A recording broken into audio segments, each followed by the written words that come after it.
Mariana, fica comigo que a gente tem uma entrevista importante agora.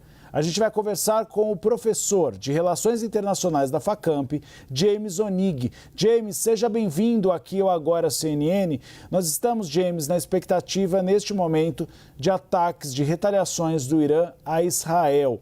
O que a gente tem visto é que uma negociação para diminuir o enriquecimento de urânio por parte do Irã acabaram subindo no telhado com os últimos ataques e não há uma perspectiva, né, professor, de que esse conflito acabe em pelo menos curto ou médio prazo. Boa tarde a todos, muito obrigado pelo convite.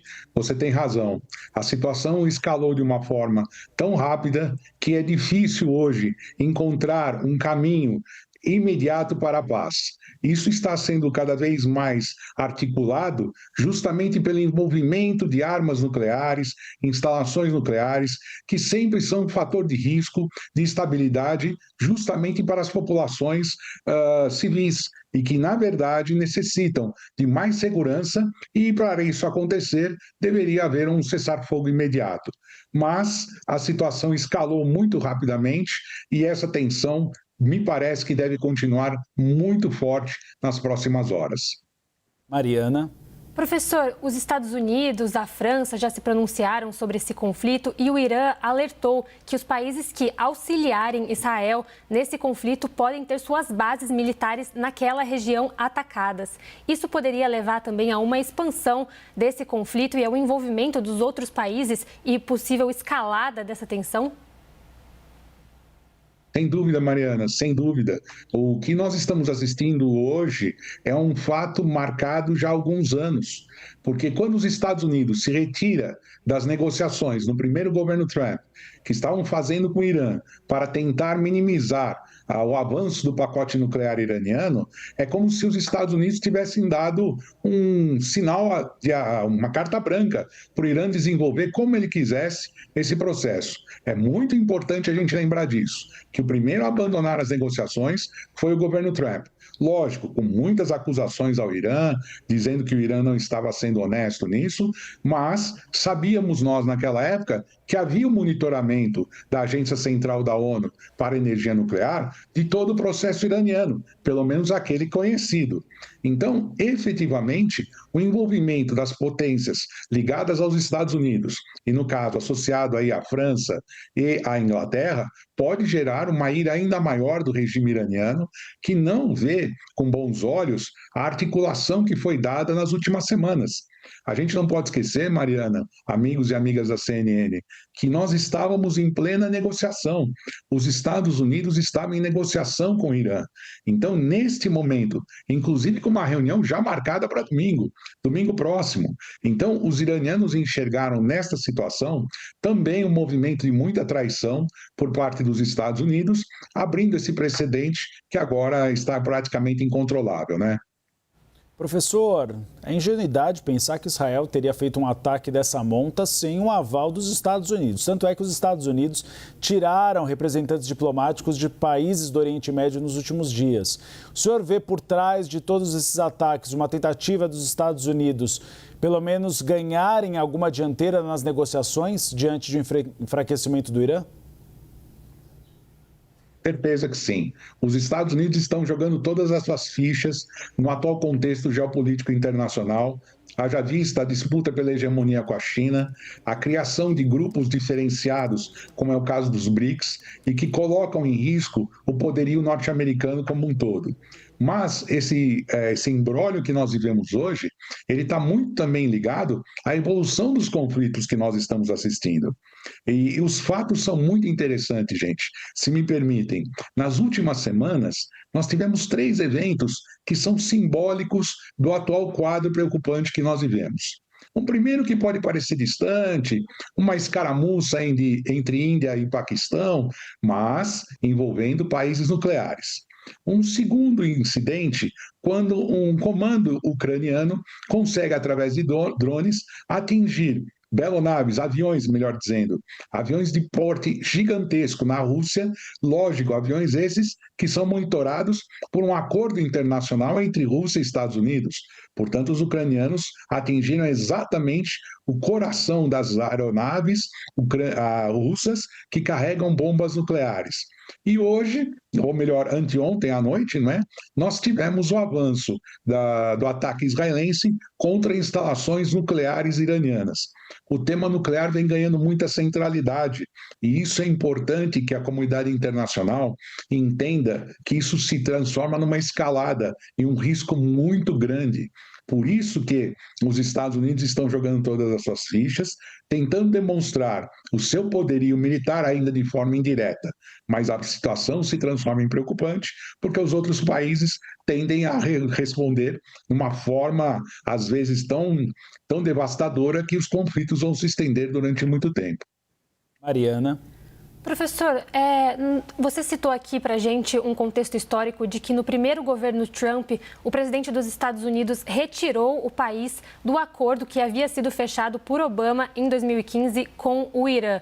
Desde então, o Irã conseguiu enriquecer muito urânio, conseguiu obter mais recursos e ficar cada vez mais próximo de ter uma bomba nuclear. Inclusive, a agência da ONU diz que o Irã hoje em dia tem capacidade para 9 armamentos nucleares. Trump, sendo o presidente que retirou os Estados Unidos desse acordo, se sente mais responsável por conseguir estabelecer um novo pacto com o Irã? Certamente, Mariana, certamente é necessário. A assessoria do governo dos Estados Unidos percebe isso, estavam fazendo esforços para se chegar no novo acordo, haviam conversações de alto nível entre os dois lados, reuniões acontecendo a portas fechadas para se estabelecer esse acordo. E você foi muito precisa em afirmar isso. O Irã acelerou sim seu programa nuclear, partindo de enriquecimento de 4%, 5% a mais de 50%.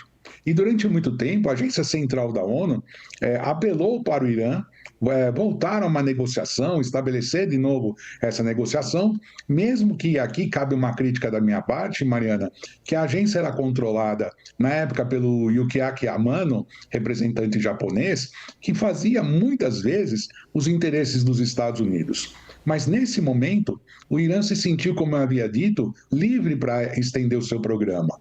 E existe um outro lado disso também, gente, que é um lado importante. O Irã não só está desenvolvendo o seu programa nuclear para fins armamentistas, isso é uma dúvida que ainda existe, eles dizem que não, mas sim desenvolvendo para fins energéticos, principalmente. Agora, o que mais preocupa, na minha opinião, também, é que o Irã avançou muito na construção de mísseis. Esses, sim, preocupantes, mísseis de vários calibres, vários potenciais, e que esses podem abrigar, muitas vezes, armas nucleares, gerando essa tensão que nós estamos vivendo agora. Então, o governo Trump tem uma responsabilidade muito séria, mas, infelizmente, eu acho que, no meio de uma negociação, um aliado como Israel partir para um ataque, a credibilidade do atual governo Trump cai muito por terra perante a comunidade internacional. É uma traição, né? Você acaba rasgando a possibilidade de um acordo e também tentando enganar as grandes nações do mundo. Professor, olhando para o Irã tem ligações bastante frutíferas, pelo menos nos últimos anos, com Rússia e China. Só que a gente tem visto que cada vez mais ele tem se isolado. O senhor confere a isso também o fato da Rússia estar envolvida em uma outra guerra e não consegue dar muita atenção a esse aliado histórico? Bem falado. A gente está diante de uma situação, num quadro geopolítico muito complexo que envolve toda essa região. Rússia e Irã têm acordos importantes na área de infraestrutura e criação de eixos de navegabilidade que vão do Mar Cáspio até a região do Mar Negro. Seriam estruturas gigantescas, motivadas aí por um processo de interligação. O Irã colocou os seus estaleiros a favor da reforma de alguns barcos antigos russos. Os russos e os iranianos se aproximaram muito, mas devemos lembrar a todos que existem também ligações muito fortes da Rússia com Israel, negócios importantes. Sem querer exacerbar a situação, não podemos esquecer que mais de 1 milhão de russos migraram para Israel depois do fim da União Soviética. Isso aconteceu muito rapidamente. Então, há ligações, eu diria até mais fortes, entre Rússia e Israel, do ponto de vista das negociações, do que o volume de negócios entre Rússia e Irã, que hoje estão circunscritos às questões petrolíferas. Até mesmo o Irã se transformou num parceiro russo para escoar um pouco daquele petróleo que não está sendo comprado pela Europa. Agora, com a China, isso também é importante. Porque poucos meses antes de começar o conflito de outubro de 2023, quando aconteceu o ataque do Hamas em Israel, nós estávamos tendo negociações muito sérias e pesadas que envolviam China, Arábia Saudita e Irã, aproximando sunitas e xiitas, aproximando uma monarquia de uma república, aproximando árabes e persas, no caso, para uma conversação e a pacificação da região. Isso tudo foi praticamente abandonado na medida que o conflito escalou na região de Gaza e o conflito ucraniano ganhou contornos de insolúvel, como você bem disse. Então, a Rússia, nesse momento, vai se restringir ao seu papel diplomático e protocolar, evitando se envolver de maneira direta. Acho que esse também vai ser o caso da China, e todos devem correr agora para acabar com isso e permitir que a soberania e os direitos humanos das populações estejam garantidos. A gente vai esmiuçar daqui a pouquinho informações novas que chegam, mas Donald Trump, presidente dos Estados Unidos, acabou de publicar na rede social dele, a Truth Social, que a conversa com Vladimir Putin mais cedo foi uma conversa amistosa e que ambos concordaram que um conflito entre Israel e Irã deve acabar em breve. Mariana, mais uma pergunta.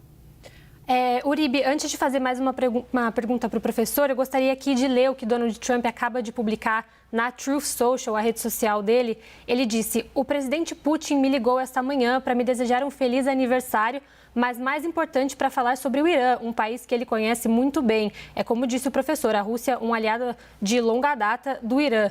Ele também disse que essa ligação durou aproximadamente 1 hora e que Putin, assim como Trump, acredita que a guerra entre Israel e o Irã deve acabar e aproveitou aqui para dizer que a guerra entre a Rússia e a Ucrânia deve acabar também.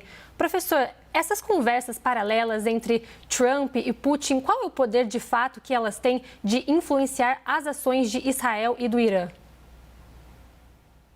Eles acabam se comprometendo, Mariana, perante a opinião pública mundial, não é? Acabam botando o nome deles nas mídias, nas manchetes, como nós estamos vendo, e obrigando eles a tomarem atitudes concretas de enviar emissários aos dois lados para permitir que as negociações sejam feitas não mais nesse campo bélico, mas sim num campo político, onde há o interesse do entorno, da região, e eu diria até mesmo da humanidade, estejam preservados. Então, é um comprometimento diante da opinião pública associado à movimentação das suas máquinas diplomáticas no sentido de convencer.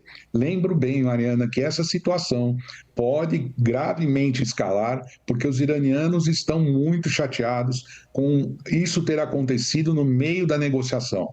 Portanto, talvez eles não queiram conversar diretamente com os Estados Unidos e por isso que, aproveitando o telefonema, Trump pediu encarecidamente para que Putin converse com a liderança iraniana e evite que isso continue escalando. E ele deve ter se comprometido do outro lado a tentar conversar com o governo israelense para se chegar a um ponto mais tranquilo, evitando que isso prossiga. É uma situação muito difícil, porque já tínhamos assistido a troca de ataques ano passado, ano retrasado, ataques até à embaixada iraniana, feito por um comando que os israelenses não assumem, mas foi feito por eles, e isso gerou uma situação de desconfiança que veio evoluindo, até mesmo durante a negociação, Mariana. A gente sabe muito bem que os observadores internacionais alertavam de lado a lado. Os iranianos estão preparando uma defesa ou um ataque. Israel está preparando uma defesa ou um ataque. E isso foi provado na noite que Israel atacou diretamente as instalações nucleares iranianas.